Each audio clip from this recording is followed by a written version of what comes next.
আল্লাহ তাআলা বলেন কিয়ামতের দিন ভাই ভাইয়ের থেকে পলায়ন করবে।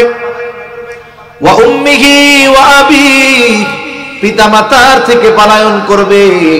ওয়া সাহিবাতিহি ওয়া বানিহি, স্ত্রী সন্তানদের থেকে পলায়ন করবে। প্রত্যেকটা মানুষ নিজের চিন্তায় চিন্তিত থাকবে, প্রত্যেকে নিজে বাঁচার জন্য চিন্তা করবে। তাফসীরের মধ্যে আসছে মানুষেরা আল্লাহ তাআলার কাছে এমনও বলবে, আল্লাহ, পৃথিবীর সব মানুষকে জাহান্নামে দিয়ে হলেও আপনি আমাকে মাফ করে দেন, আমাকে জান্নাত দিয়ে দেন। ওই কঠিন মুসিবতের দিন বাবাও চিনবে না, মা চিনবে না, সন্তান চিনবে না। ওই মুসিবতের দিন মুহাম্মাদুর রাসূলুল্লাহ তার উম্মতদেরকে সেই দিন ভুলবে না। ওই দিন বাবা চিনবে না, নবী আমাদের ভুলবে না। এখন বলেন, বড় মুসিবতে যে আমার পাশে, তার চাইতে কেউ বেশি ভালোবাসতে পারে না, ঠিক কিনা? আমি আমার ব্যাপারে যত চিন্তিত, আপনি আপনার ব্যাপারে যত চিন্তিত যে আখিরাতে কি হবে আমাদের, তার চাইতে আমার আপনার জন্য নবীজি আরো বেশি চিন্তিত। হাসরের ময়দানে নবীজি উম্মতের চিন্তায় থাকবেন। মানুষ যখন পেরেশানিতে পড়ে, দেখবেন এক জায়গায় স্থিরভাবে থাকতে পারে না, একবার ডানে যায়, ওর কাছে যায়, ওর কাছে যায়, ওর কাছে যায়। নবীজিও এক জায়গায় স্থির থাকবেন না, একবার দৌড়িয়ে চলে যাবেন হাউজে কাউসারের কাছে।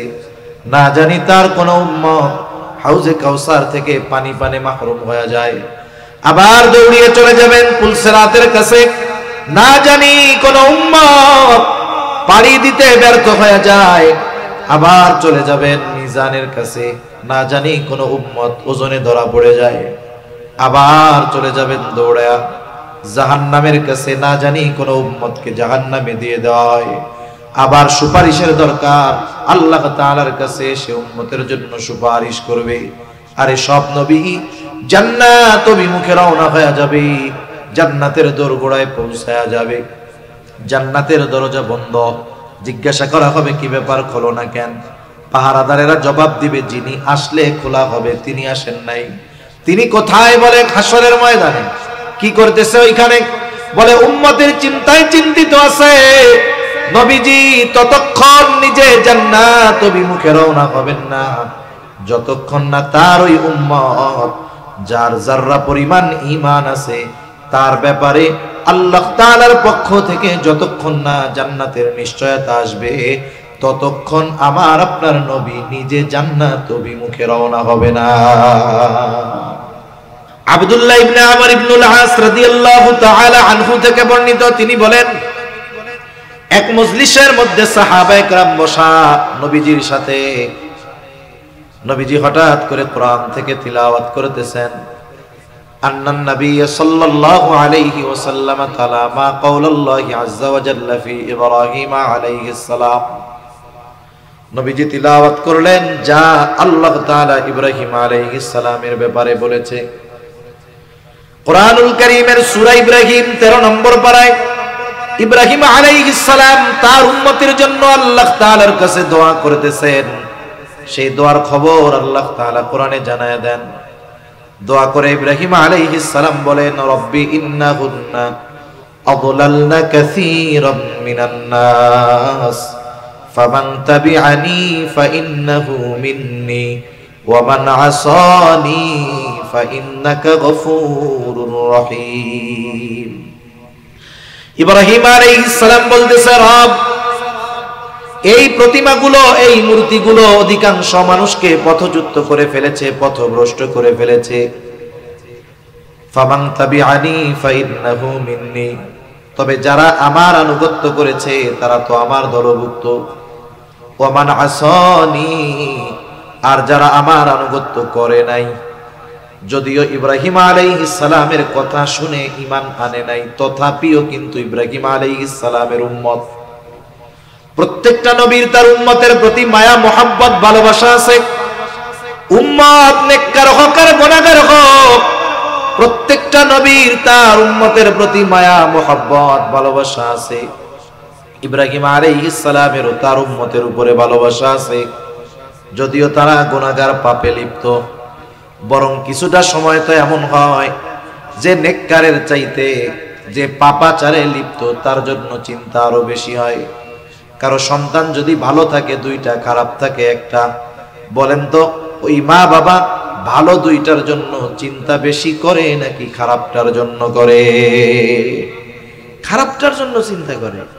যখনই আল্লাহর কাছে দোয়া করে কি বলে? বলে আল্লাহ মরার আগে যদি আমার এই ছেলেটাও ভালো হয়ে যাইতো তাহলে মরেও শান্তি পাইতাম। এখন খারাপ ছেলে কেন রে পুলিশে দিয়ে দিক, ওকে ত্যায্য পুত্র করে দিক, ঘর থেকে বাহির করে দিক, কেন দেয় না? বলে যতই খারাপ হোক ওনার সন্তান ভালোবাসা মহব্বতের কারণে সন্তানের এই অবস্থার ব্যাপারে তিনি চিন্তিত হন, ঠিক কিনা বলেন? বলেন তো মা বাবা তার সন্তানকে বেশি ভালোবাসে নাকি নবীরা তার উম্মতকে বেশি ভালোবাসে? একটু বলেন না, কোনো সন্দেহ আছে? কোনো সন্দেহ নেই। ইব্রাহিম আলাইহিস সালাতু ওয়াস সালাম তার গুনাহগার উম্মতের জন্য দোয়া করে বলেন আল্লাহ ওয়ামান আসানি ফাইন্নাকা গফুরুর রহিম, যারা আমার আনুগত্য করে নাই আপনি তো গফুর, আপনি তো রহিম। কেমন যেন ইব্রাহিম আলাইহিস সালাম বলতেছে আপনি গফুরুর রহিম, আপনি যদি চান আমার ওই গুনাহগার উম্মতগুলোকেও maaf করে দিতে পারে।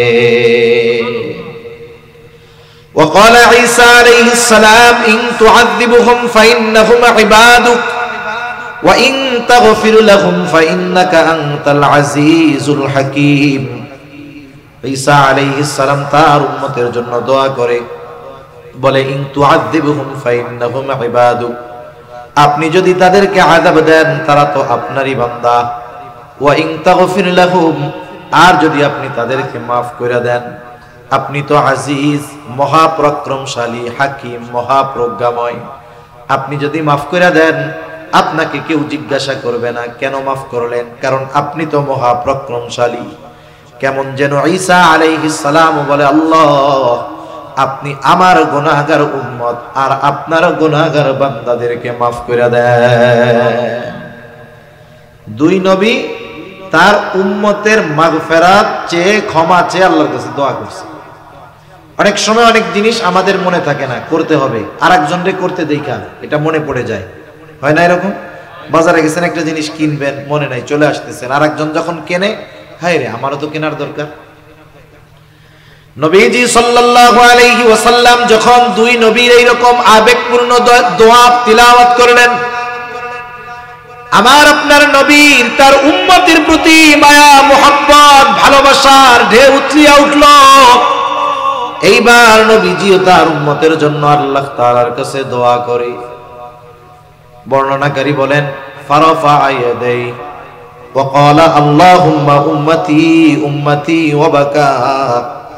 নবীজি দুই হাত উঁচু করে অজর ধারায় কান্না করতেছেন আর বলেন আল্লাহুম্মা উম্মতি উম্মতি, আয় আল্লাহ আমার উম্মত আমার উম্মত। আর কিছুই নবীজি বলেন না, শুধু কান্না করতেছেন দুই হাত উঁচু করে আর বলেন আমার উম্মত আমার উম্মত আমার উম্মত। আল্লাহ তাআলা জিবরাইল আলাইহিস সালামকে বলে যাও মুহাম্মদ কেন কান্না করে, কান্নার কারণ জিজ্ঞাসা করো। জিবরাইল আলাইহিস সালাম চলে আসছে, এসে বলে আপনি কেন কান্না করেন, যদিও আপনার কান্নার কারণ আল্লাহ তাআলা জানেন। এরপরেও তিনি শুনতে চান, জানতে চান কেন কান্না করেন। নবীজি এইবার উম্মতের ব্যাপারে প্রাণ খুলে সব কথা জিবরাইল আলাইহিস সালাতু ওয়াস সালামের কাছে বললেন। জিবরাইল আলাইহিস সালাম আল্লাহর কাছে গিয়ে বললেন আল্লাহ তাআলা বলেন যাও আমার হাবিব মুহাম্মদকে জানিয়ে দাও আমি অচিরেই তাকে তার উম্মতের ব্যাপারে সন্তুষ্ট করব, আমি তাকে তার উম্মতের ব্যাপারে অসন্তুষ্ট করব না। নবীজি যখনই সুযোগ পাইতেন উম্মতের প্রতি তার দরদ মায়া মোহাব্বত কেমন এর বহিঃপ্রকাশ ঘটাইতেন। নবীজি কিয়ামত পর্যন্ত যত উম্মত দুনিয়ায় আসবে সকলের প্রতি ভালোবাসার বার্তা নবীজি পৌঁছায় গেছেন। সুবহানাল্লাহ বলেন না? রাসূল আকরাম সাল্লাল্লাহু আলাইহি ওয়াসাল্লাম একদিন বলতেছে সাহাবায়ে কেরামের সাথে, নবীজি বলেন আমার ভাইদেরকে দেখতে মন চায়। সাহাবায়ে কেরাম বলে ইয়া রাসূলুল্লাহ আমরা কি আপনার ভাই নই? নবীজি বলেন না তোমরা হইলা আমার সাথী, তাহলে আপনার ভাই কারা? নবীজি বলেন, আমার পরে যারা আমাকে না দেখে ঈমান আনবে তারাই হলো আমার ভাই। রাসূলুল্লাহ সাল্লাল্লাহু আলাইহি ওয়াসাল্লামের এই দরদ, মায়া, মোহাব্বত যাদের দ্বারা আঘাতপ্রাপ্ত হয়েছেন তাদের উপরেও ছিল, যেই উম্মতের দ্বারা রক্তাক্ত হয়েছেন তাদেরকেও তিনি বদদুয়া দেন নাই। মোহাব্বতের কারণে, ভালোবাসার কারণে। নবীজি যখন তায়েফে গেছে, মক্কার মানুষ ঈমান আনে না, নবীজির কথা শুনে না। নবীজি চলে গেছেন তায়েফ। তায়েফে গিয়ে দাওয়াত দিচ্ছেন, বলো লা ইলাহা ইল্লাল্লাহ তুফলিহু, বলো লা ইলাহা ইল্লাল্লাহ, তোমরা সফল হয়ে যাইবা। রাসূল আকরাম সাল্লাল্লাহু আলাইহি ওয়াসাল্লামের সাথে হযরত যায়েদ রাদিয়াল্লাহু তাআলা, কাফেররা দলবদ্ধভাবে নবীজিকে পাথর নিক্ষেপ করা শুরু করলো। এক দল যদি একসাথে পাথর মারে, মোটামুটি এটাকে পাথর বৃষ্টি বলা যায়। নবীজির গায়ে আঘাত করতেছে, পাথরগুলো পড়ে। হযরত যায়েদ রাদিয়াল্লাহু তাআলা আনহু একা ঠেকায়া পারেন না, নবীজির গা দিয়ে রক্ত বেয়ে বেয়ে পড়তেছে। কি পরিমাণ রক্ত নবীজির গা দিয়ে পড়েছে, কি পরিমাণ ক্ষত নবীজির গায়ে হয়েছে। আয়েশা সিদ্দিকা রাদিয়াল্লাহু তাআলা আনহা নবীজির গায়ে দাগ দেখে বলতেছে, ইয়া রাসূলুল্লাহ, আপনার কি কখনো বসন্ত হয়েছিল নাকি? নবীজি বলেন, না, বসন্ত হয় নাই। তাহলে দাগ দাগ দেখা যায়, এগুলো কিসের দাগ? নবীজি বলেন, আয়েশা, তায়েফে যখন দাওয়াত দিতে গিয়েছিলাম, তায়েফের মানুষ আমাকে যেই পাথর নিক্ষেপ করেছিল, এইগুলো হলো তাদের নিক্ষিপ্ত পাথরের আঘাতের দাগ। তার মানে পাথরগুলো শুধু বড় ছিল না, ধারালো ছিল। রাসূল আকরাম সাল্লাল্লাহু আলাইহি ওয়াসাল্লামের দেহ বেয়ে বেয়ে রক্ত পড়তেছে, গায়ের পোশাক পরিপূর্ণ ভিজে গেছে। এবার রক্ত বেয়ে বেয়ে জুতার মধ্যে ঢুকতেছে।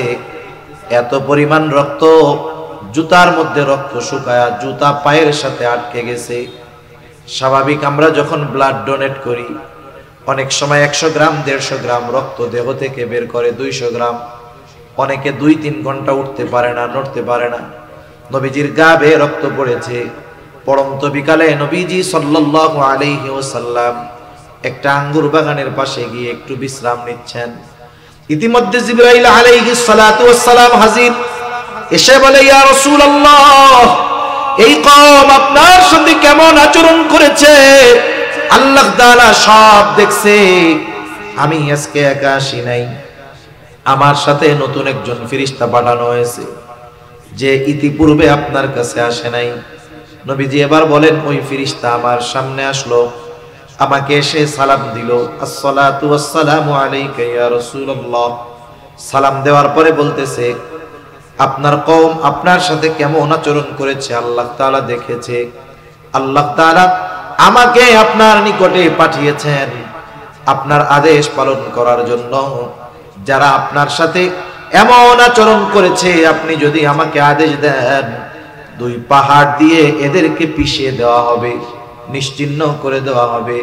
এখানে যে একটা জনপদ ছিল, জনবসতি ছিল, এর কোনো চিহ্ন থাকবে না। একটু চিন্তা করেন, গায়ের রক্ত এখনো শুকায়া যায় নাই। আমরা তো প্রতিশোধ পরায়ণ।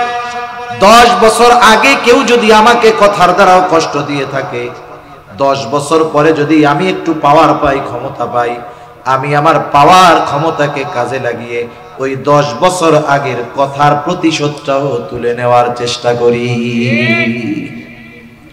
আমরা অনেক প্রতিশোধ পরায়ণ মানুষ। যদি ক্ষমার মহানুভবতা, ক্ষমার গুণ আমরা যদি অর্জন করতে পারতাম, প্রতিশোধের নেশা যদি অন্তর থেকে দূর করতে পারতাম, এই সমাজটা আরো অনেক সুন্দর হয়ে যেত। ছোট ছোট বিষয়ে আমরা প্রতিশোধ নেই। মানুষ তো ছোট ছোট বিষয়ে মানুষকে খুন করে ফেলতেছে। জামানা তো এরকম। কয়েকদিন আগে এক খবরে দেখলাম, এক দোকানদার বাকি পায়, দোকানদার পাওনা চাইতেই পারে, 5 টাকা না 10 টাকা পায়। এটা কেন চাইলো ওনার কাছে? ওনার পাওয়ার আছে। এটাকে কেন্দ্র করে কথা কাটাকাটি, দ্বন্দ্ব, এক সময় তাকে মেরেই ফেলেছে। অবস্থাটা চিন্তা করে দেখি। আল্লাহু আকবার। সেজন্য প্রতিশোধ পরায়ণ ছিলেন না আমার আপনার নবী। কাফেরদের ব্যাপারেও নবীজি প্রতিশোধ পরায়ণ ছিলেন না। নবীজির কাছে যারাই ক্ষমা চেয়েছে, নবীজি মাফ করে দিয়েছে। যখন মক্কা বিজয় হলো, মক্কা বিজয় যখন হইছে কাফেররা মনে করছে মক্কার অলিগলি রক্তের স্রোত বহমান হবে অলিগলিতে। রাসূল আকরাম সাল্লাল্লাহু আলাইহি ওয়াসাল্লাম সাধারণ ক্ষমা ঘোষণা করে দিলেন, যারা হারাম বাইতুল্লাহর মধ্যে থাকবে নিরাপদ, আবু সুফিয়ানের ঘরে যারা থাকবে নিরাপদ। এই নির্দেশনার আগে খালিদ বিন ওয়ালিদ রাদিয়াল্লাহু তাআলা আনহু ঢুইকা গেছে, ওই সময় কয়েকজনকে হত্যা করা হয়ে গেছে। ওটা বাদ, তবে নবীজির নির্দেশনা ছিল এইটা, কয়েকজন ব্যতীত ছাড়া তাদের ব্যাপারে ঘোষণা দেওয়া হয়েছিল, এরা যদি কাবার গেলাপ ধরে ঝুলেও থাকে এদেরকে ক্ষমা করা হবে না। মোস্ট ওয়ান্টেড আসামি, যেখানে পাওয়া হবে সেখানেই হত্যা করা হবে। এদের মধ্যে অন্যতম একজন ছিল ওয়াহশী। এই ওয়াহশী উহুদের যুদ্ধে রাসূল আকরাম সাল্লাল্লাহু আলাইহি ওয়াসাল্লামের চাচা হামজা রাদিয়াল্লাহু তাআলা আনহুকে নৃশংসভাবে শহীদ করেছে। ওয়াহশী একজনের গোলাম ছিল, বলছে তুই যদি হামজাকে, আমিরে হামজা রাদিয়াল্লাহু তাআলা আনহু, ওনার যদি হত্যা করতে পারিস তোরে মুক্তি দিয়া দিব। ওয়াহশী মুক্তির আশায় রাসূল সাল্লাল্লাহু আলাইহি ওয়াসাল্লামের চাচা হামজা রাদিয়াল্লাহু তাআলা আনহুকে শহীদ করে ফেলল। ওয়াহশীর ব্যাপারে ওয়ারেন্ট, একেবারে মোস্ট ওয়ান্টেড, যে পাবা যেখানে সেখানেই শেষ। কাবার গেলাপ ধরে যদি ঝুলেও থাকে একে ছেড়ে দেওয়া হবে না। ওয়াহশী এলাকা ছেড়ে চলে গেছে বহুদূর, লুকায়া লুকায়া থাকে, জীবনের ভয় চিন্তা। আবার একটা সময় এত বড় পাপ করেছে, নিজের মধ্যে অনুশোচনা কাজ করে। ওয়াহশী জানতে পারলো যদি নবীজির কাছে কোনোভাবে যাওয়া যায়, নবীজির কাছে গিয়ে যদি কোনোভাবে ক্ষমা চাওয়া যায়, নবীজি এমন মহানুভব, তার ক্ষমা এমন, তার কাছে গেলে তিনি মাফ করে দিবে।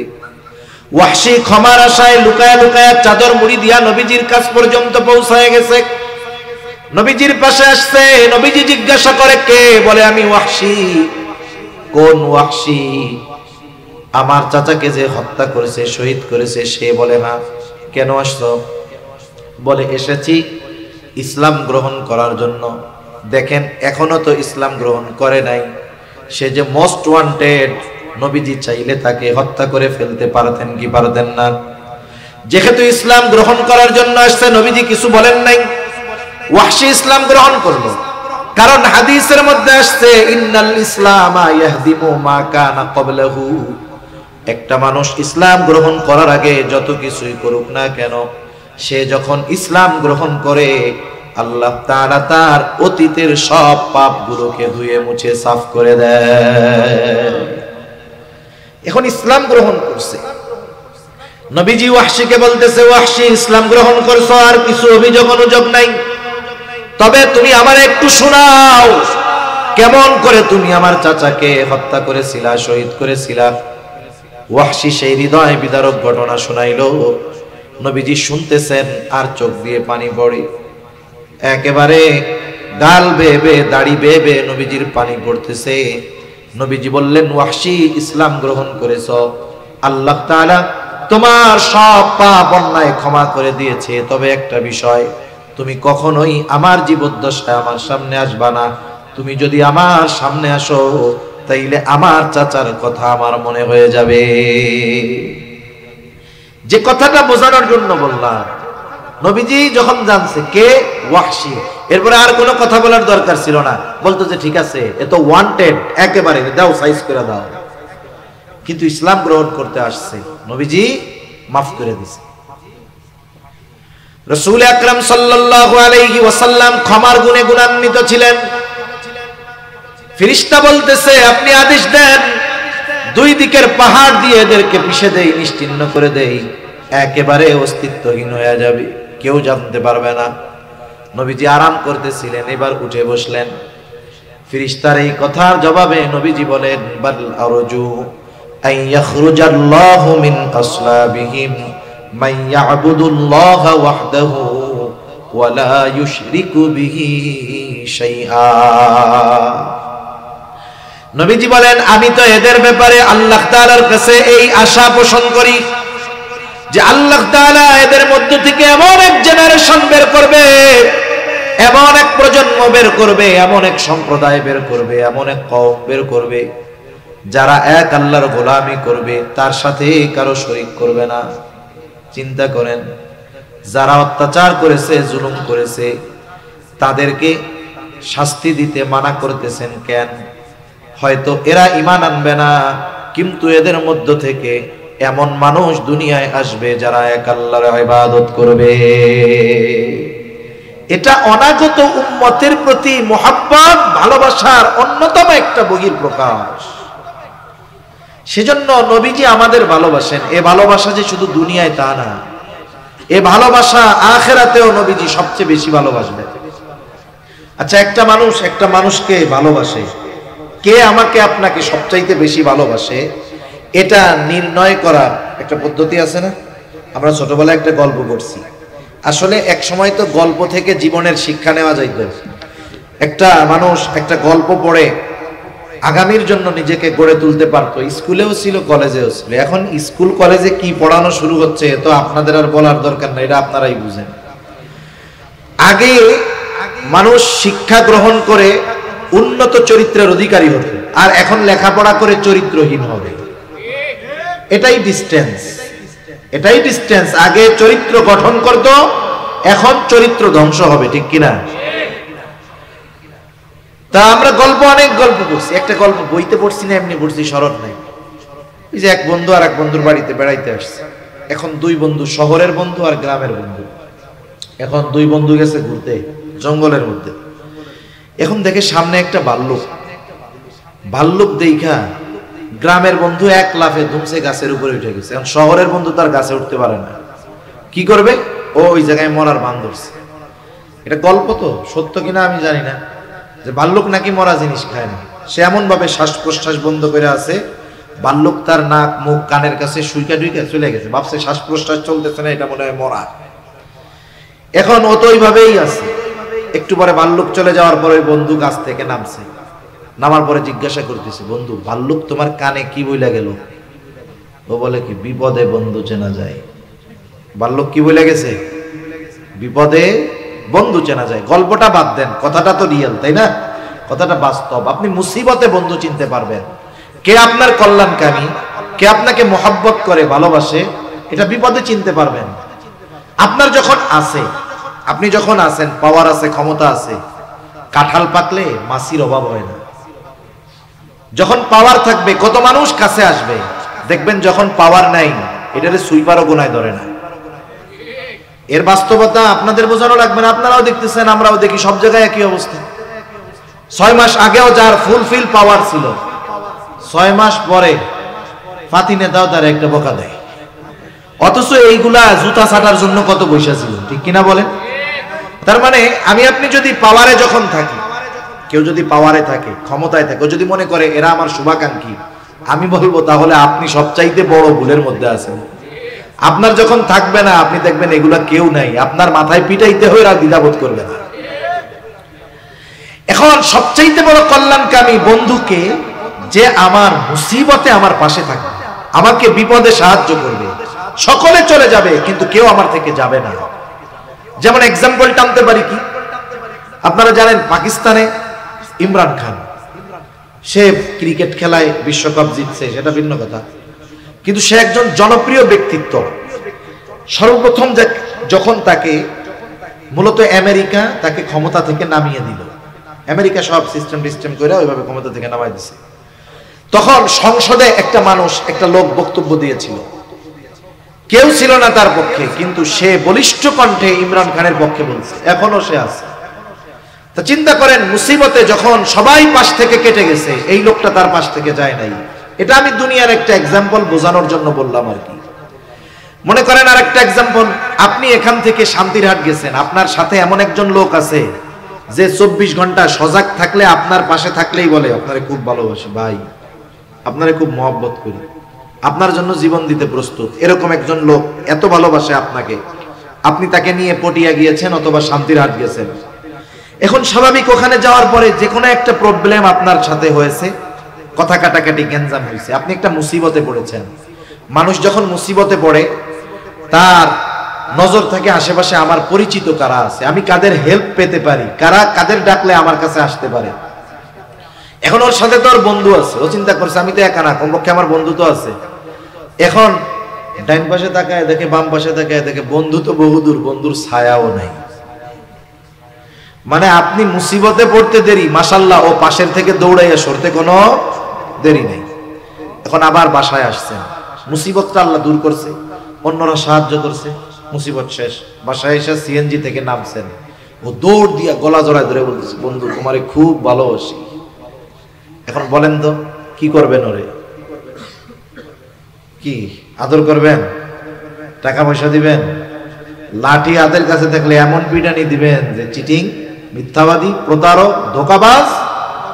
আমি যখন বিপদে পড়ছি, তুই যদি সত্যি আমাকে মহব্বত করতি, মুসিবতে সব চলে যাইতো, তুই আমার পাশে থাকতি, ঠিক কিনা বলেন? তাহলে প্রকৃত কল্যাণকামী, প্রকৃত পক্ষে আমাকে আপনাকে ভালোবাসে সে যে মুসিবতে আমার আপনার পাশে থাকবে, ঠিক কিনা? দুনিয়ার মুসিবত কোন মুসিবত নয়, আল্লাহর কসম। দুনিয়ার মুসিবত সবার আছে। আমাকে জিজ্ঞাসা করেন, হুজুর আপনার প্রবলেম কি? আমি 100টা সমস্যা বলতে পারবো, আপনিও পারবেন। কত মুসিবত বিপদ আমাদের, বলেন তো। চোখ দুটো যখন বন্ধ হয়ে যাবে, হাজারো মুসিবত যার, তার কোনো মুসিবত আর থাকবে না।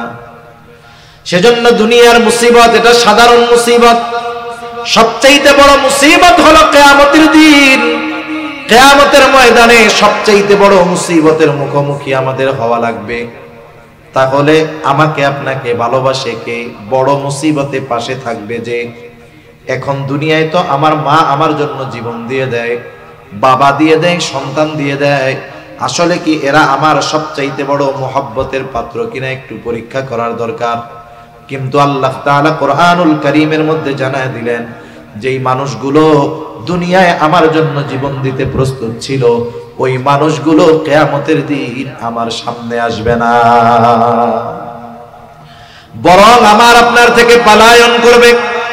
আল্লাহ তাআলা কোরআনুল কারীমের মধ্যে বলেন, ইয়াউমা ইয়াফিরুল মারউ মিন আখিহি ওয়া উম্মিহি ওয়া আবিহি ওয়া সাহিবাতিহি ওয়া বানিহি লিকুল্লি ইমরিইম মিনহুম ইয়াউমাইযিন শা'নুন ইউগনি।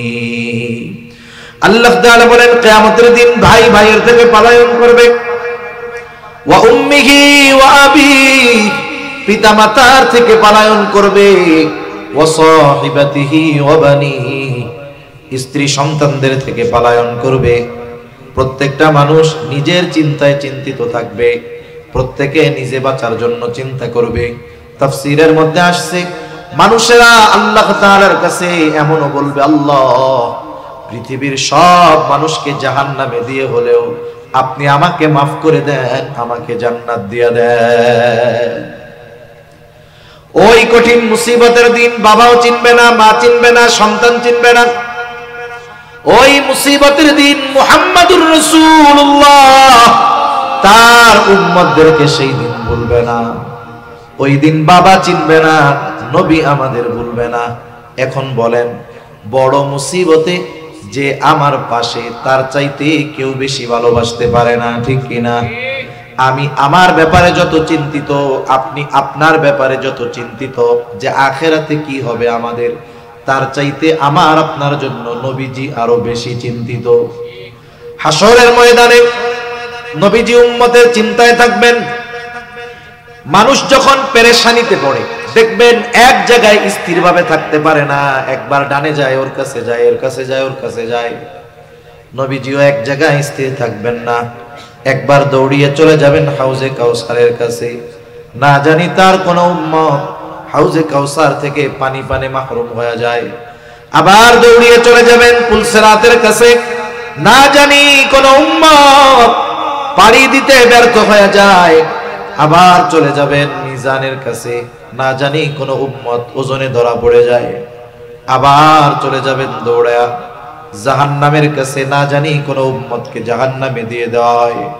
আবার সুপারিশের দরকার, আল্লাহ তাআলার কাছে সে উম্মতের জন্য সুপারিশ করবে। আরে সব নবী জান্নাত অভিমুখে রওনা হয়ে যাবে, জান্নাতের দোরগোড়ায় পৌঁছায়া যাবে। জান্নাতের দরজা বন্ধ। জিজ্ঞাসা করা হবে, কি ব্যাপার, খোলো না কেন? পাহারাদারেরা জবাব দিবে, যিনি আসলে খোলা হবে, তিনি আসেন নাই। তিনি কোথায়? বলে হাসরের ময়দানে।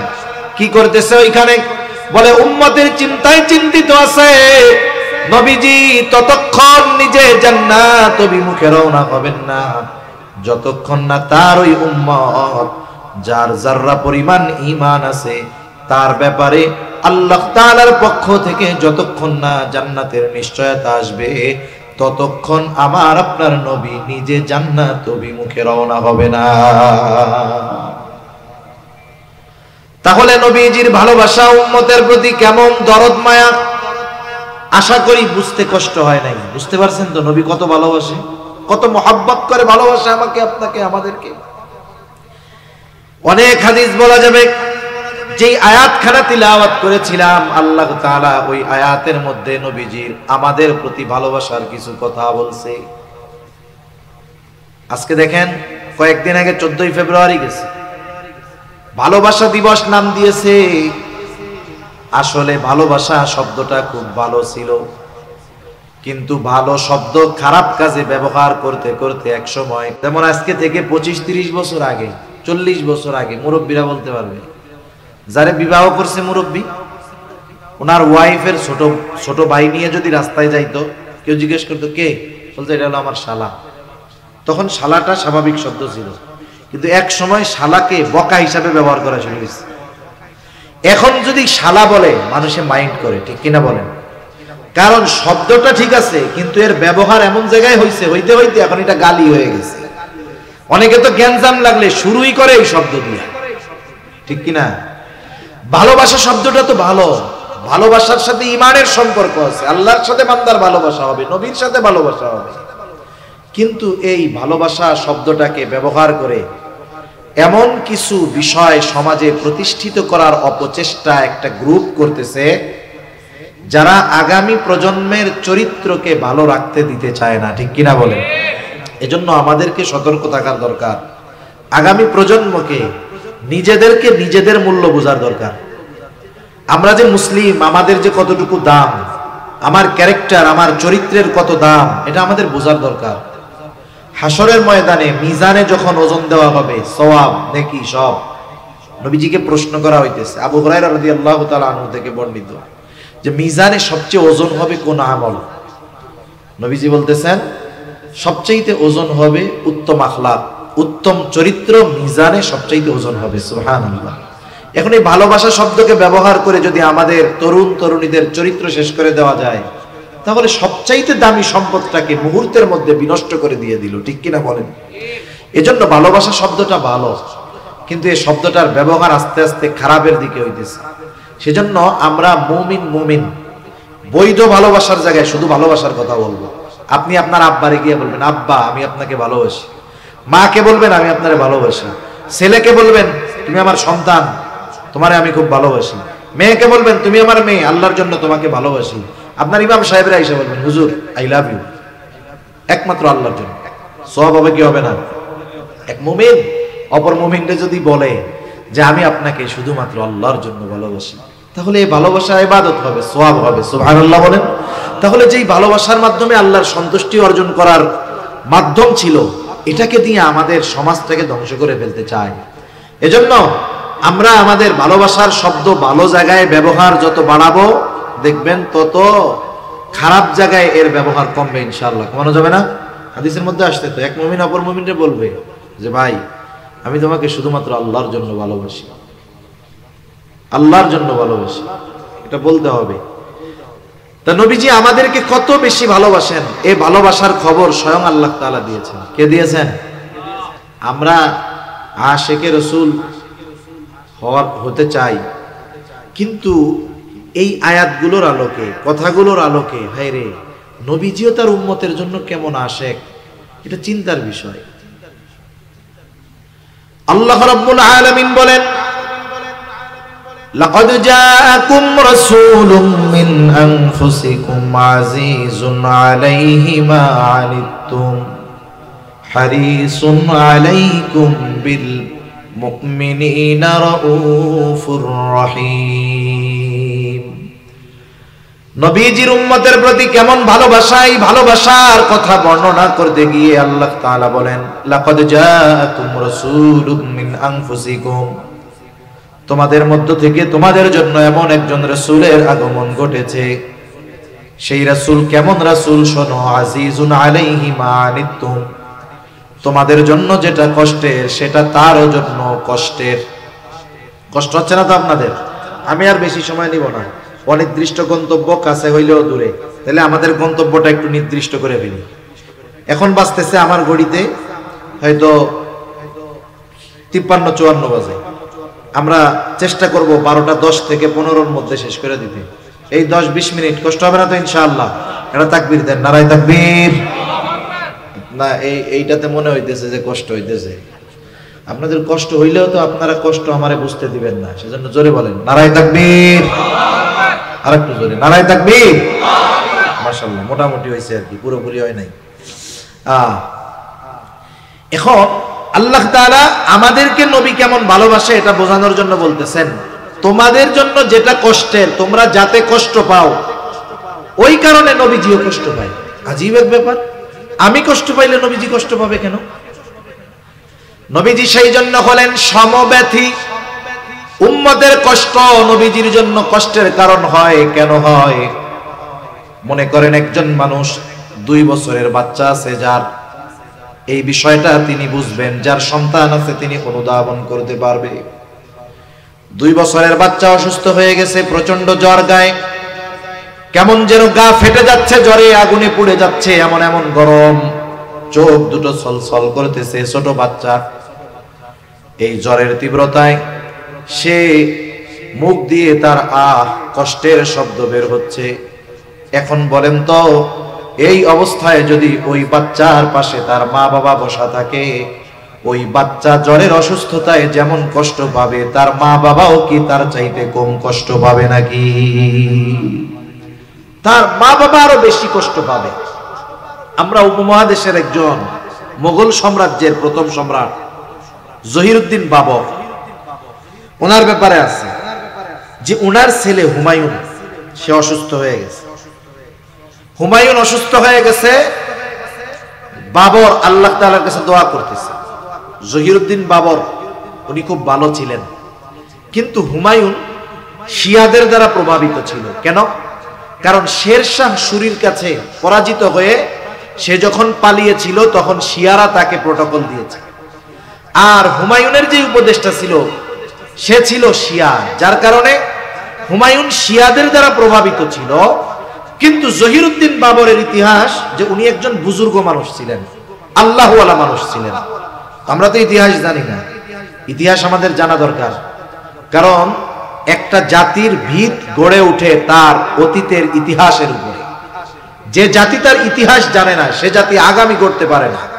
আমাদেরকে তো ফেসবুক, ইউটিউব, টুইটার এগুলো দিয়ে ইতিহাসকে বিকৃত করে আমাদেরকে পড়ানো হয়েছে। আমাদের বইগুলো ইতিহাস বিকৃত হয় না? যেমন দেখেন, আমরা কি বলি, কথায় শুধু কথা বাড়ে। আমরা কি বলি? আমরা বলি আমরা আছি ফিলিস্তিনের পক্ষে। কার পক্ষে? আমরা ইসরায়েলের স্বীকৃতি দেই না, কিন্তু আমাদের ইতিহাস বইয়ের মধ্যে ফিলিস্তিন নামে কোনো দেশই নাই। ম্যাপ একটা আইকে আমরা ইসরায়েলের নাম দিয়ে রাখছি। এটাকে বৈধতা আমাদের পাঠ্যপুস্তকে ইনক্লুড করার মাধ্যমে বোঝা গেল আমরা মুখে একটা বলি, আসলে আমরা আরেকটা করতেছি। এই কথাগুলো খুব আফসোসের সাথে বলতে হয়। বাস্তব ইতিহাস আমাদের জানা দরকার। কারণ যেই বিল্ডিং এর ফাউন্ডেশন, ভিত যত মজবুত, তত উপরের দিকে ওঠা তার জন্য সহজ। আপনি যদি ফাউন্ডেশন ভালো দেন, আপনি যদি পাইলিং ভালো মতো করেন, তাহলে আপনি বিল্ডিং উপরে উঠাতে পারবেন। আর যদি পাইলিং ভালো মতো করেন নাই, একবারে উপর থেকে উঠানো শুরু করছেন, যতই কারুকার্য করেন, সৌন্দর্য করেন, জিপসাম করেন, এই করেন সেই করেন, 2 তলা থেকে 3 তলা যাবে, হালকা একটু ভূমিকম্প হবে, বিল্ডিংও যাবে, বিল্ডিং এ যারা থাকবে তারাও যাবে। ঠিক কিনা? এই জন্য আমরা আমাদের যদি আগামী গড়তে হয়, আমাদের অতীত আমাদেরকে জানতে হবে। 100 বছর আগেও মুসলমানদের যেই সোনালী অতীত ছিল, এই ইসলাম বিদ্বেষীরা 100 বছরের ব্যবধানে মুসলমানদেরকে তাদের প্রকৃত ইতিহাস থেকে বঞ্চিত করে ফেলছে। ইতিহাস বিকৃত কেমনে হয়? যারা স্কুল কলেজে পড়েন, মাদ্রাসা হোক আর স্কুল কলেজ হোক, ইতিহাস বইয়ের মধ্যে দেখবেন মুসলমানদের ইতিহাস যারা লেখছে সব খ্রিস্টান। অমুসলিমেরা মুসলমানদের ইতিহাস লিখেছে। আমাদের খুঁজতে হবে যে কোন মুসলিম দার্শনিক বা ঐতিহাসিক মুসলমানদের ইতিহাস লিখেছে। কারণ শত্রুর হাতে যদি খাতা কলম দিয়ে বলেন যে তুমি তোমার ওই শত্রুর জীবনী লেখো, তাহলে ওখানে পজিটিভের চাইতে সুকৌশলে নেগেটিভ বিষয়টাকে ঢুকিয়ে দেওয়া হবে। আপনি ভালো সব লাগবে না, মনে করেন ইতিহাসবিদ লিখছে যে অমক সম্রাট খুব ভালো ছিল, 5 ওয়াক্ত নামাজ পড়তো, তারপরে খুব দান দক্ষিণা করতো, গরিবদের উপরে অত্যাচার করতো না, মানুষের সাথে সদাচরণ করতো। এগুলো ভালো গুণ না? ভালো গুণ তো নাকি? ভালো গুণ। এখন এইগুলো লেখার পরে একটা দোষ লেখছে, তবে তিনি কি করতেন? কথার কথা, ওনার যদি কোনো মেয়েকে ভালো লাগতো জোরপূর্বক বিবাহ করতেন। বলেন তো 50টা ভালো গুণ শোনার পরে লাস্টে যখন এটা শুনলেন, ওই ব্যক্তির ব্যাপারে আপনার আর ভালো ধারণা থাকবে? আরে তো ক্যারেক্টারগত প্রবলেম আছে, ওর যত ভালো কিছু থাকুক না, তো ক্যারেক্টার ঠিক নেই। অমুসলিম ঐতিহাসিকরা মুসলমান শাসকদের ইতিহাস ঠিক এইভাবে লিখছে, অনেক ভালো কিছু লিখছে। 1 মণ দুধ এর মধ্যে নষ্ট করার জন্য 1 মণ গরুর প্রস্রাব দরকার নেই, 2, 4, 5, 10 ফুট দিলেই কেল্লা ফতে, ঠিক কিনা বলেন? এভাবে আমাদের সন্তানদের ইতিহাস পড়ানো হয়। এজন্য আমি দেখেছি যে ইসলামের ইতিহাস নিয়ে পড়ে ও ইসলামের ব্যাপারে প্রাউড ফিল করা তো বহু দূরের কথা, ও আরো ইসলাম বিদ্বেষী হয়। এটা আমি দেখেছি, এজন্য বলতেছি। এজন্য প্রকৃত ইতিহাস আমাদেরকে জানতে হবে। তা কোন কথার থেকে গেলাম আবার এদিকে, আল্লাহই জানে কোন দিকে গেছি। এই জহিরুদ্দিন বাবা সন্তানের জন্য দোয়া করতেছে যে আল্লাহ আমার সন্তানের অসুস্থতা আমাকে দেন, তাকে আপনি সুস্থ বানায় দেন। আল্লাহ তাআলা হয়তো তাকদীরে এটা লিখে রাখছে, কিন্তু জহিরুদ্দিন বাবর ছোট ছিল না, হুমায়ুনও ছোট ছিল না। এইরকম বড় একজন সন্তান, তাকে অসুস্থ দেখে পিতার সহ্য হয় না, এতটা কষ্ট লাগে যে পিতা নিজে সেই অসুস্থতা চেয়ে নেন, আল্লাহ তাআলার কাছে বলেন ছেলেটারে সুস্থ করে দেন। এই যে কেন এটা হয়, বলে মহব্বতের কারণে। সন্তানকে মা বাবা মহব্বত করে বিধায় সন্তান যদি কষ্ট পায়, মা বাবাও কষ্ট পায়। ওই সন্তান তাকে তার মা বাবা যত মহব্বত করুক না কেন, নবীর চাইতে বেশি মহব্বত উম্মতকে যত করেন ততটা করে না। এই জন্য নবী উম্মতের প্রতি মহব্বত ভালোবাসার কারণে উম্মত যেটাতে কষ্ট পায়, নবীজিও সেটাতে কষ্ট পায়। এই কথা আল্লাহ বলতেছেন, আল্লাহ তাআলা বলতেছেন আজিজুন আলাইহি মা আনিতুম। এরপরে আল্লাহ তাআলা বলেন শুধু তাই না, হারিসুন আলাইকুম, তোমাদের জন্য কল্যাণকামী। এর মানে নবীজি সর্বদা উম্মতের কল্যাণ চিন্তা করতেন, কোনটা করলে, কোথায় করলে, কোনটা করলে, কিভাবে করলে উম্মতের কল্যাণ হবে। হাদিসের মধ্যে আসছে, নবীজি বলেন প্রত্যেকটা নবীকে আল্লাহ তাআলা একটা বিশেষ দোয়া করার সুযোগ দিয়েছে, এবং ওই দোয়াটা কবুল করার নিশ্চয়তা আল্লাহ তাআলা দিয়েছেন। নবীজি বলেন সব নবী দুনিয়ায় ওই দোয়াটা তার উম্মতের ব্যাপারে করে ফেলছে, আমি ওই দোয়াটা সংরক্ষণ করে রাখছি, দুনিয়ায় করি নাই। কারণ কি? কারণ এই দোয়াটা আমি সুপারিশ হিসাবে কিয়ামতের দিন আমার উম্মত যখন মুসিবতে পড়ে যাবে, ওই দোয়াটা আমি উম্মতের জন্য সুপারিশ হিসাবে করব। কারণ দুনিয়ায় করলে যে কল্যাণ হবে, ওই সময় করলে আমার উম্মতের জন্য আরো বেশি উপকার হবে। এই জন্য আমি দুনিয়ায় ওই দোয়াটা না করে সংরক্ষণ করে রাখছি। সুবহানাল্লাহ। এখন শুরুতে একটা আয়াত বলছি না যে মুমিনদের জন্য নবী বিশেষ অনুগ্রহ, তার মানে মুমিনদের প্রতি নবীজির ভালোবাসা স্পেশাল। মুমিনদের জন্য নবীজির ভালোবাসা কি? স্পেশাল। আল্লাহ তাআলাও সেই স্পেশাল ভালোবাসার কথা বলতেছে। আল্লাহ রাব্বুল আলামিন এবারে স্পেশাল ভাবে মুমিনদের প্রতি নবীজি কেমন, আল্লাহ তাআলা বলেন বিল মুমিনিনা রাউফুর রহিম। রাউফ রহিম দুটি শব্দ, এই দুটি হলো আল্লাহ তাআলার গুণবাচক নামগুলোর মধ্যে অন্যতম দুটি নাম। রাউফ অতি সদয়, রহিম পরম দয়ালু। আমরা কোরআনুল কারীম তিলাওয়াত করার শুরুতে বলি বিসমিল্লাহির রহমানির রহিম। বলেন তো রাউফুর রহিম কে? আরো জোরে বলেন না কে? আল্লাহ তাআলার গুণবাচক নাম। দুনিয়ার কোন মানুষ ওই নাম গ্রহণ করার যোগ্যতা রাখে না। কেউ যদি কোনো মানুষকে বলে উনি রাউফুর রহিম, নিঃসন্দেহে শিরক হবে, ঠিক কিনা বলেন? কোন মানুষকে রাউফুর রহিম হইতে পারে? পারে না।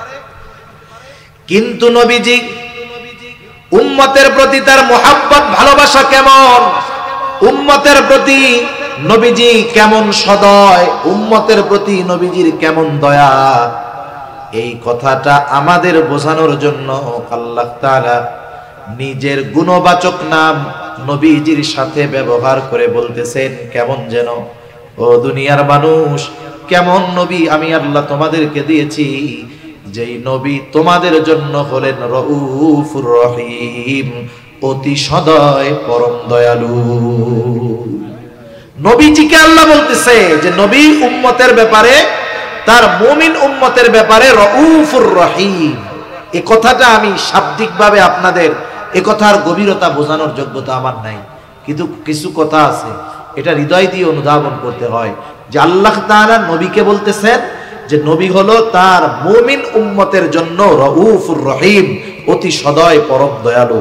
এখন বলেন নবী যে কি পরিমাণ ভালোবাসে আমাকে আপনাকে, এই ভালোবাসা পরিমাপ করার যোগ্যতা ক্ষমতাও আমাদের নাই, ঠিক কিনা? স্বাভাবিক কি বলে যে একজন যদি আমারে ভালোবাসে আমি তারে ভালোবাসবো, এটা হলো যুক্তি। বলে যে একজন আমার জন্য কল্যাণকামী আমিও তার জন্য কল্যাণকামী। একজন কয় না, কেউ যদি আমার জন্য হাঁটু পানিতে নামে আমিও তার জন্য হাঁটু পানিতে নামবো, সে যদি আমার জন্য এতটুকু করে আমিও তার জন্য করবো, এটা তো করতেই হবে। কিন্তু নবীজির আমাদের প্রতি কত ভালোবাসা। এখন বলেন যেই নবী এত ভালোবাসে সেই নবীকে আমাদের ভালোবাসার দরকার আছে না নাই? কথা, যেই নবী আমাদের আশেক, আমাদের কি তার আশেক হওয়ার দরকার আছে না? উনি যে আমাদের ভালোবাসে ঘোষণা দিছেন কে? জোরে বলেন কে? আমাদের তার প্রতি কেমন ভালোবাসা হওয়ার দরকার? রাসূলুল্লাহ সাল্লাল্লাহু আলাইহি ওয়াসাল্লাম সেই জন্য বলেন নবীজির প্রতি ভালোবাসা হলো মুমিনের ঈমান। নবীজি বলেন লা ইউমিনু আহাদুকুম হাত্তা আকুনা আহাব্বা ইলাইহি মিন ওয়ালিদিহি ওয়া ওয়ালাদিহি ওয়ান নাসি আজমাইন। নবীজি বলেন তোমাদের মধ্যে কেউ ততক্ষণ পর্যন্ত মুমিন হতে পারবে না যতক্ষণ না সে তার পিতা মাতা সন্তান সন্ততি এক কথায় সকলের চাইতে আমি নবীকে বেশি ভালো না বাসবে। তাহলে নবীজিকে সবচাইতে বেশি ভালোবাসা, এটাই ঈমানের দাবি। এখন কথা হলো একজনকে সর্বোচ্চ ভালোবাসা যায় তাকে যদি সামনে পাওয়া যায়। আরে আবু বকর নবীকে সামনে পেয়েছে, নিজের সব সম্পদ এনে নবীর সামনে হাজির করে দিয়েছে। হযরত তালহা নবীজিকে সামনে পেয়েছে, উহুদের ময়দানে কাফেরদের অস্ত্র তীর বর্ষার সামনে নিজের বুকটাকে নবীর জন্য ঢাল বানায়া দিছে। আমরা তো নবীজিকে সামনে পাই নাই, কিন্তু ভালো তো বাসতে মন চায়। নবীজিও জানে আমার একদল উম্মত আমাকে জীবনের চাইতে বেশি ভালোবাসতে চায়, সুযোগ পাইলে জীবন দিতেও পারবে, কিন্তু সব সময় তো জীবন দেওয়ার সুযোগ হবে না। কিন্তু তারা যদি আমাকে ভালোবাসতে চায় কি করবে?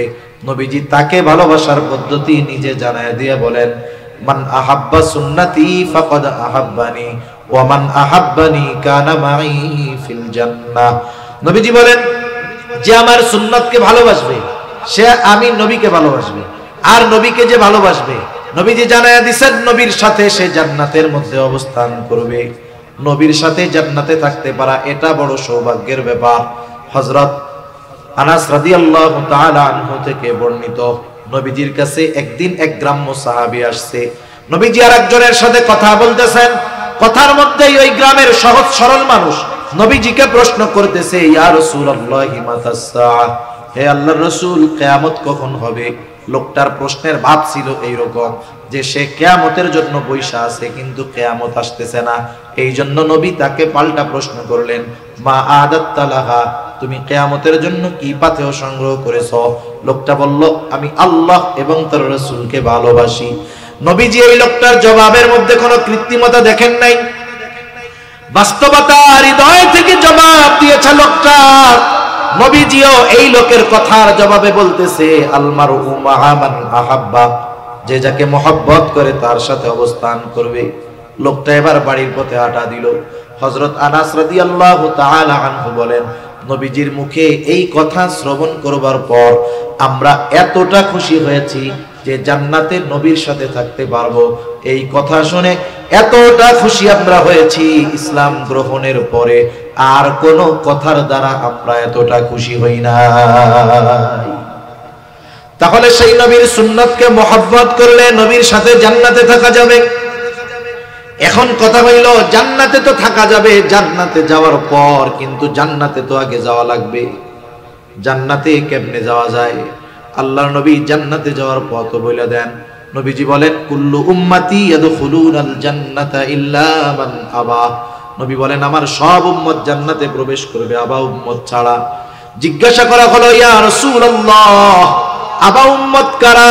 নবীজি বলেন, আমার আনুগত্য যারা করবে, মান আতাআনি দাখালাল জান্নাহ, যে আমার আনুগত্য করবে সে জান্নাতে প্রবেশ করবে।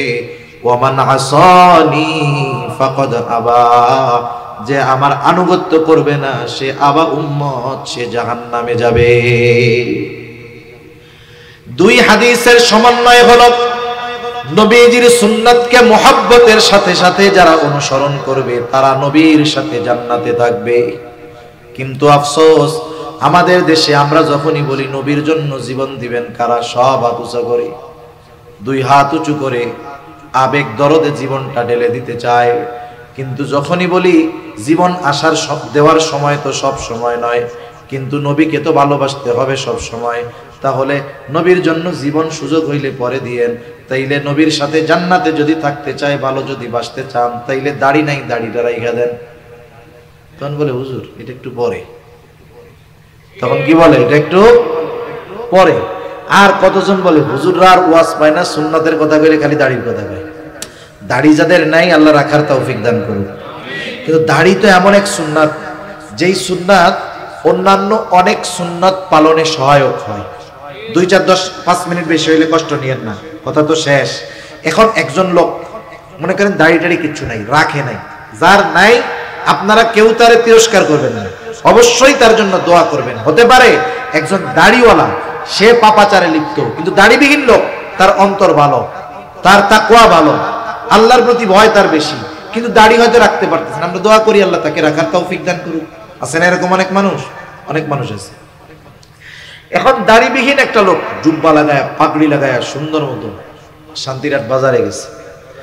এই লোকরে যারা চিনে, দেখার পরে বলবে, ওরে বাবা, প্রস্রাব কইরা মানি নেয় না, পাদু দিয়ে গলা বানিতে নামছে। মানে বলবে কি পোশাক লাগাইছে, দাড়ি রাখার নামে খবর নাই, উনি একেবারে মোহতামিম হিসাব সাইজে আসছে। এখন দেখেন, ওই জামাটা গায়ে দেওয়ার কারণে, দাড়ি না থাকার কারণে মানুষ তারে তিরস্কার করতেছে। কিন্তু যার দাড়ি দুড়ি আছে, লম্বা দাড়ি, এবার যখন ওরকম একটা জামাটা মালা গায়ে দেয়, মানুষ বলে মাশাআল্লাহ, একেবারে নুরানি লাগতেছে। কোন মাদ্রাসার মোহতামিম হিসাবের চাকরি চলে যায় তার ঠিক নাই, মানে চেহারা টেহারা এরকম। এখন এই দাড়ি অনেক সুন্নাত পালনে সহায়ক হয়, গুনার থেকে বাঁচার কারণ হয়। একটা দাড়িওয়ালা মানুষ, সে যদি কোনো গুনাহ করে, অপরাধ করে, কোনো অন্যায় করে, মানুষ আগে বলে, আরে ভাই দাড়ি রেখে এই কাজটা করলেন। তার মানে দাড়ির প্রতি আলাদা একটা সিম্প্যাথি কাজ করে, এজন্যই আগে সে দাড়িকে আনে। সে চায় না যে দাড়িওয়ালা কোনো মানুষ অপরাধ করুক। আচ্ছা, যে লোকটা নামাজ পড়তে আসছে মসজিদে, দাড়ি নাই, আইসা যদি দেখে ওরও যে অবস্থা, ইমাম সাহেবেরও সেই অবস্থা, ও ইমাম সাহেবের পিছনে নামাজই পড়বে না, অথচ ওর নিজের দাড়ি নাই। দাড়ির প্রতি একটা সিম্প্যাথি, মহব্বত আছে। এখন রাখতে বললে, বিশেষ করে তরুণ যুবক, এরা দাড়ি যেভাবে রাখে, ফ্যাশনেবল দাড়ি, এগুলো রাখা আরো লানত প্রাপ্ত হইতে হয়। কিন্তু দাড়ি রাখতে হবে সুন্নতি পদ্ধতিতে। দাড়ি রাখার ফজিলত তো আলাদা অনেক আছে। এখন দাড়ি রাখে না কেন? ইয়াং যারা, এরা মনে করে যে এখন তো দাড়ি না রাখলাম না, মানুষজন ভাইয়া টাইয়া বলে আর কি, দাড়ি রাখলে তো চাচা ডাকা শুরু করে দিবে। আচ্ছা, চাচা ডাকুক, কেউ যদি দাড়ি রাখার কারণে, নবীর সুন্নাত অনুসরণ কারণে তিরস্কার করে চাচা ডাকে, এ তো নবীর সুন্নাত পালনের জন্যই শুনলো, ঠিক না? দুনিয়ায় যদি কোনো নেতার কাছে খবর দেয় যে ভাই, এই লোকটা আপনার কথা বলতে গিয়া, আপনার পক্ষে কাজ করতে গিয়া বহুত কথা শুনছে, বলেন তো ওই নেতার, তার প্রতি মহব্বত, ভালোবাসা জাগ্রত হবে কি হবে না? আমার কারণে পাবলিকের কথা শুনছে, এই সেই বলবে, কাছে ডাকবে আরো। আরে নবীর সুন্নাতের কারণে যদি কথা শুনতে হয়, তাহলে নবী কি সেই উম্মতের ব্যাপারে সুপারিশ করবে না? এরা দাড়ি রাখে না। এখন আর এক দল রাখে না, ওরা ছাত্রও না, কিচ্ছু না, ওরা চাকরি বাকরিও করে, দাড়ি দুড়ি রাখে না, ঘুরে বেড়াই গেলে। দাড়ি রাখোস না কেন? তো হুজুর রাখবো না। কোন সময়? বলে বিয়ে শাদী করে এর পরে। কেন রে, বিয়ে শাদী কি দাড়ির জন্য কি বিবাহ শাদী ঢেকে থাকে? এ হুজুরে জিজ্ঞাসা করেন তো, হুজুর যে দাড়ি রাখছে এর লেগে কি বিবাহ শাদীতে সমস্যা হয়েছে নাকি? দাড়িতে তো বিবাহ ঠেকে না। বলে না হুজুর, সমস্যা তো এটা না, ভালো মেয়ে এরা পছন্দ করে না। কি বলে? ভালো মেয়ে দাড়ি পছন্দ করে না। এখন দেখেন, আমি আপনারে বলি, যেই মেয়ে ভালো, নবীজি বিবাহের ক্ষেত্রে 4টা জিনিস দেখার কথা বলছেন না? ধন সম্পদ, বংশ, সৌন্দর্য, দিন। দিনের ব্যাপারে বলেন ফাদফার বিদাতিদ দিন, দিনকে প্রাধান্য দাও। তার মানে 3টা আছে, দিন নাই, ওটা বাদ দিয়ে দাও। দিন আছে, সাথে একটা আছে ধরো, দিন আছে, একটা আছে ধরো, দিন আছে, ওর 3টার একটাও নাই। যদি বিবাহ হয়ে যায়, সবর করো, আল্লাহ তাআলা ওর মধ্য থেকে এমন সন্তান দিবে যেটা তোমার আত্মার প্রশান্তির কারণ হবে। ঠিক কিনা বলেন? এখন তুমি হয়তো চিন্তা করতেছ, মেয়েটা তো সুন্দর, আবার এক বাপের এক মাইয়া, কাম তো সারছে, আবার বংশ ভালো। এখন যদি দাড়ি রেখে যদি এই মিস করে ফেলাই, সেটা হবে না। তুমি যতই সুন্দরী দেখো না কেন, তুমি যতই টাকা পয়সাওয়ালা দেখো না কেন, তুমি যতই বংশ দেখো না কেন, দিনকে যখন বাদ দিছো, মরার পরে তুমি জান্নাতে যাবে না জাহান্নামে যাবে আল্লাহ জানে। কিন্তু যেই মেয়ে সুন্নাতকে পছন্দ করে না, ও যদি ওয়ার্ল্ড সুন্দরীও হয়, বিশ্ব সুন্দরীও হয়, বিশ্বের সবচেয়ে ধনীও হয়, সবচাইতে বড় বংশেরও যদি হয়, তোমার ঘরে আসার পরে তুমি মোটামুটি ছোটখাটো একটা জাহান্নাম দেখতে পারবা। দুনিয়ার জাহান্নাম কোনটারে বলে জানেন? পারিবারিক অশান্তিকে বলে দুনিয়ার জাহান্নাম। এজন্য দিনকে প্রাধান্য দাও। সর্বশেষ একটা কথা বলে আমি আলোচনা শেষ করি। বলেন তো, আমরা কি দুনিয়ায় কেউ বাইচা থাকবো? 2-4 জন আছেন নাকি যে না হুজুর আমরা আবে হায়াত পান করছি, কাজ হবে না? যদি হায়াত 500 বছরও পান, এক সময় শেষ হবেই, ঠিক না? এখন আমরা মারা যাব, মারা যখন যায় মানুষ মাইকে খবর প্রচার করে না অমুক মারা গেছে। এখন আমরা মানুষের মৃত্যুর খবর শুনি, একদিন আমার খবর মানুষেরা শুনবে। মানুষ যখন মারা যায় কি করে? মানুষ মারা যাওয়ার পরে তাকে সুন্দর মতো গোসল দেওয়া হয়। যদি মুসলিমের লেভেল থাকে, পরিপূর্ণ মুসলমানিত্ব নাও থাকতে পারে, কিন্তু নাম পরিচয় বংশ যদি মুসলমান হয়, তাহলে তাকে গোসল দেওয়া হবে। আরে নাস্তিক হুমায়ুন আজাদ, স্বঘোষিত নাস্তিক, মারা গেছে, গোসল দিছে, জানাজা দিছে, কবরও দিছে। যেহেতু মুসলমানের লেভেল আছে, নামে মুসলমান, আমাকে আপনাকে গোসল দিবে, কাফন পরাবে, এরপরে জানাজা হবে। জানাজার পরে লাশটা নিয়ে চলে আসবে কবরস্থানে। কবরের মধ্যে লাশটা যখন রাখবে, দোয়া পড়বে, বিসমিল্লাহি ওয়া আলা মিল্লাতি রাসূলিল্লাহ। এটা আমার বেলায়ও বলবে, আপনার বেলায়ও বলবে। বলা যায় না, এই বলাটা হয়তো আগামী কালও হতে পারে, কয়েকদিন পরেও হতে পারে, হায়াতের কোনো নিশ্চয়তা নেই। এখন যখন বিসমিল্লাহি ওয়া আলা মিল্লাতি রাসূলিল্লাহ বলে কবরে রাখে, জিজ্ঞাসা করেন উলামায়ে কেরাম আছে কি বলে? বলে আল্লাহ, আল্লাহর নামে, বিসমিল্লাহ, আল্লাহর নামে কবরে রাখতেছি। কারে? ওয়া আলা মিল্লাতি রাসূলিল্লাহ, এমন এক ব্যক্তিকে যে রাসূলের মিল্লাতের উপরে ছিল, আই সুন্নতি রাসূলিল্লাহ, অর্থাৎ এমন এক ব্যক্তিকে আল্লাহর নামে এখন কবরস্থ করতেছি, যেই ব্যক্তির গোটা হায়াত নবীর সুন্নাতের উপরে পরিচালিত হয়েছে। যখন মারা গেছে সুন্নাতের উপরেই ছিল, এখন কবরে রাখতেছি, এখনো সুন্নাতের উপরে আছে। কষ্ট পাবেন না, কাউকে কষ্ট দেওয়া আমার উদ্দেশ্য নয়। মনে করেন এই দোয়াটা যার ব্যাপারে বলা হলো, তার মুখে নবীর সুন্নাতের দাড়ি নাই, সারাটা জীবন সুন্নাতওয়ালাদের বিরোধিতা করে গেছে। যেহেতু মুসলমান পরিচয়, ওই ব্যক্তির ক্ষেত্রেও এই দোয়াটা পড়ে কবরে রাখা হবে।